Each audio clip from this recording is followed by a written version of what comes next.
안녕하십니까? 비뇨기과 전문의 박성훈입니다.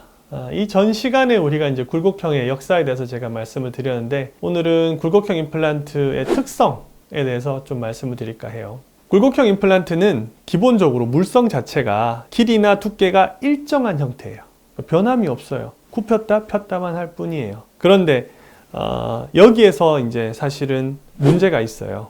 우리의 음경은 사용할 때는 늘어나고 사용하지 않을 때는 줄어들게 됩니다. 근데 굴곡형은 그렇지 않아요. 항상 딱 고정되어 있게 돼요. 그렇기 때문에 이게 평상시에도 형태가 조금 부자연스럽고 사용할 때도 충분한 강직도를 보여주지 않는다라는 문제가 생기게 됐었어요. 그래서 팽창형이 개발되게 됩니다.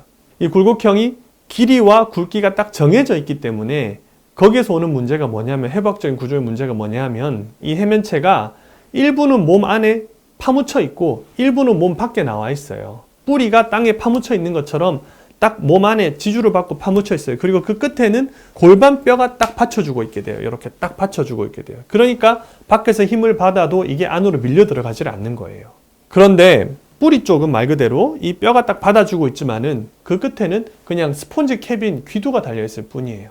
그래서 굴곡형이 만약에 가령 완전히 발기된 상태만큼 이렇게 들어가 있게 되면은 음경은 늘어났다가 줄어들었다 해야 되는데, 이게 줄어들고 싶은데 굴곡형 때문에 방해를 받잖아요.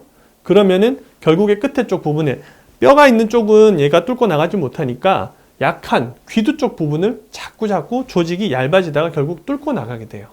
그래서 초기에 뚫고 나가는 환자가 많은 거예요. 모두가 아니지만 조금만 쓰고 나면은 이건 뭐 빠른 늦든 다 뚫고 나가게 됐었어요. 그러니까 안 되겠다라고 해서 어떻게 했냐면 환자 해면체 길이보다 짧게 넣기 시작했었어요. 그러면 안전하긴 해요. 뚫고 나가진 않아요. 대신에 환자의 음경 길이가, 총 음경 길이가 짧아지게 되죠. 두 번째는 이게 더 굵어지질 않아요. 딱 고정되어 있는 막대기다 보니까. 그래서 환자들이 결국에 불만족하게 되는 경우들이 좀 있을 수 있어요. 왜냐하면 굵기가 옛날 많아지지 않으니까. 그래도 뭐 성관계는 가능하니까 이제 굴곡형이 거기서 의의가 있다, 특성이다 보시면 될 것 같아요.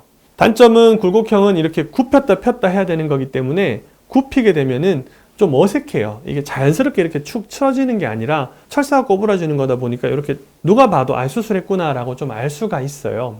저는 개인적으로 굴곡형은 원래 음경 길이가 짧은 분들은 안 하시는 게 그래서 좋다고 생각을 해요. 왜냐면은 원래 음경 길이가 짧았던 사람들은 더 짧아지기 때문에 성관계는 가능할지 몰라도 기능에도 사실은 뭐 문제가 좀 와요. 그래서 관계하기가 좀 어렵다고 많이들 하셔가지고 굴곡형에서 팽창형으로 교체하는 분들을 제가 많이 보거든요. 애시당초 처음부터 내가 길이가 조금 문제가 있다 생각하시는 분들은 굴곡형을 생각하지 않으시는 게 좋습니다. 가끔 가다가 이제 이 수술하는 선생님들이 환자분이 이제 길이에 대한 걱정이 많으니까 잘해주고 싶어서 이제 대신에 경험은 조금 부족하신 분들이 잘해주고 싶어서 이제 길이가 완전히 긴 거를, 혹은 어떤 경우에는 환자 해면체 길이보다 긴 굴곡형을 쓰시는 경우들도 제가 봤었어요.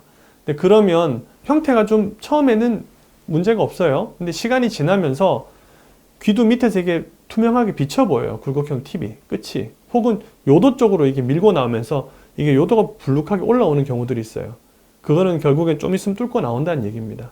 그래서 재수술하게 되는 경우들이 있었어요. 그렇기 때문에 만약에 굴곡형을 받으신다 그러면은 길이에 대한 거는 환자분이 일정 부분 포기를 하셔야 돼요. 그런 부분을 이제 미리 숙지하시고 계시면은 이거를 이제 받으신다고 하더라도 큰 문제는 없을 것 같아요. 굴곡형 수술도 분명 의의가 있습니다. 제가 볼 때는. 그러나 이제 환자의 만족을 위한 수술인데, 그게 환자가 결국에는 그런 상황에 만족할 수 있다라고 하면은 충분히 할 수 있다. 저는 이렇게 생각해요. 그래서 이 수술이 뭐 어떤 방법이냐, 뭐가 어떻게 되는 거냐, 그거를 수술하실 의사랑 잘 얘기해 보시고 그런 부분에 대해서 이해하시면은 좀 더 만족도가 높은 결과를 얻으실 수 있을 것 같아요. 오늘은 굴곡형의 특성에 대해서 알아봤었고요. 이제 다음 시간에는 제가 팽창 임플란트에 대해서 다시 한번 말씀드리겠습니다. 저는 굴곡형 임플란트도 팽창 임플란트 둘 다 하고 있지만 사실은 팽창 임플란트 하는 숫자가 압도적으로 훨씬 더 많아요. 그래서 그 부분에 대해서는 제가 좀 더 재밌는 말씀들을 많이 드릴 수 있을 것 같습니다.